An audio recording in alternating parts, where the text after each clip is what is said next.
3, 2. Okay, hey guys, this is your art teacher, and in this instructional video I'm going to show you how to play a game called Press Here. Okay, this is a game by Hervé Tullet. I'm thinking that that's how you say his name, and this was recommended to me by a family member that actually purchased this and gave this book, Mix It Up. My sister-in-law, Allie Boone, gave me this. And anyway, I'm so glad that she did, because in this book, it's just a fun little way to show students and to show my own kids how to mix up colors. So it's basically a color mixing book for little kids. Lots of fun. So if you will look for another video of me reading the book Mix It Up, then you can follow along with me if you don't have that book of your own. Okay, he also wrote this book right here, this book Press Here, and this is the book that the game is based on. Okay, so let's get to the game and how to play. So I got this book online through a retailer that I use quite often. They're very quick in shipping to my house, and that's one of the reasons why I like them. So the instructions for this are basically you're going to set up your area. I'm going to go ahead and start on the side that has 3. You're going to set up your area. Let me clear out my space. You're going to set up your area where you have 4 playing cards. Okay, you can do more than that. Just if you have this box, just open up the box, follow the instructions on the box. For instructional purposes, in my classroom, for my students who are playing this game, we're going to set it up in with 4 playing cards. Okay, there are 6 dots on the back. Okay, if you're just now learning how to play this game, I ask you to use the side that has the 3 spots. Okay, the 3 blank areas, the 3 white areas. Okay, so each one of these, everybody gets to share the cards, okay? And I'm just gonna do a little practice round. I have the dots that were gonna be our little game pieces. I have the dots divided up so that each of my 4 color groups can have a can, okay? If you're not doing this in color groups, then obviously you don't have to divide up the dots. We'll start with, in my class, we'll start with table leaders. You can start with whoever is has the birthday that's the closest. You could do rock, paper, scissors. There's a variety of ways to decide who goes first. Anyway, so you'll have primary colors of your dots. You'll have blue, yellow, and red. And then I'm going to draw without looking. And I'm going to, choose my first color is blue. Okay, so this is how we play. On any of the 4 boards, me, and let's say that there's 5 other people playing with me. Me or any of my 5 playing partners, or who I'm competing against, any of the players, can lay down their dot on any of the boards, okay? Sorry for the pause. So I'm going to look to see where logically this needs to go, okay? Wherever logically this needs to go, that's where I lay it. For new players or beginning players, you could just go ahead and match it up with the same color, okay?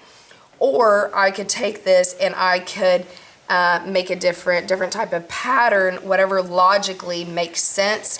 And I have, let's see, a few examples. Let me get those out. These are the instructions, and on this instructions it gives us a few that make sense and a few that don't make sense. Okay, you need to make sure that you have used each of the primary colors. Each of the primary colors in some sort of a logical pattern. Okay. These are some examples of, these are yeses and these are nos. If you're playing with 3 spaces, let me just go ahead and show you what this would look like.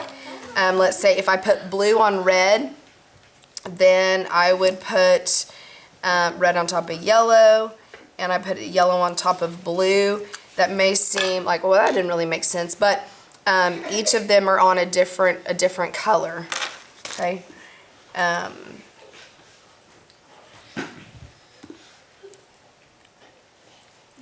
So another way that we could do it is you could have each color on top of the color. Okay, like that.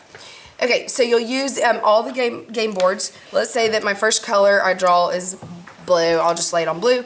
Say if it's red. Say the next person who's playing will pass the cup around. Say Sally just drew, and Sally draws yellow. Well, if Sally doesn't lay it right there, Sally can lay it over here. If Sally lays it right there, okay, let's say that Sally doesn't use the opportunity to put this right here, but she puts it on a different board, and let's say Jimmy Joe draws next, and he draws yellow, and he knows that if I'm the last person to fill up the card, okay, or the first person to fill up the card, if I'm the last dot that's placed on this card, then I get to keep this card. I'm going to take all the tokens off. I get to keep this card. That's like kind of like saying there's a point for me.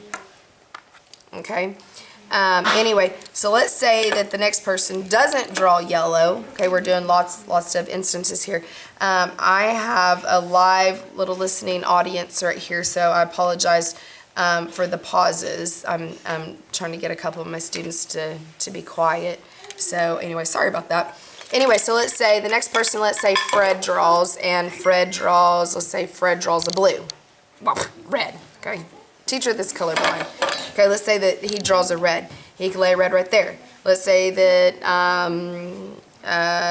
Curly Sue draws a blue. She can't put it right there because blue's already right there. Let's say she can put it over here somewhere, okay? As long as you and the people at your group agree that when you complete the pattern on the board in a logical way, as long as you can agree with your group that it completes the puzzle in a logical way, and here's a bunch of different options, then as long as you agree that it works, then you can lay it there.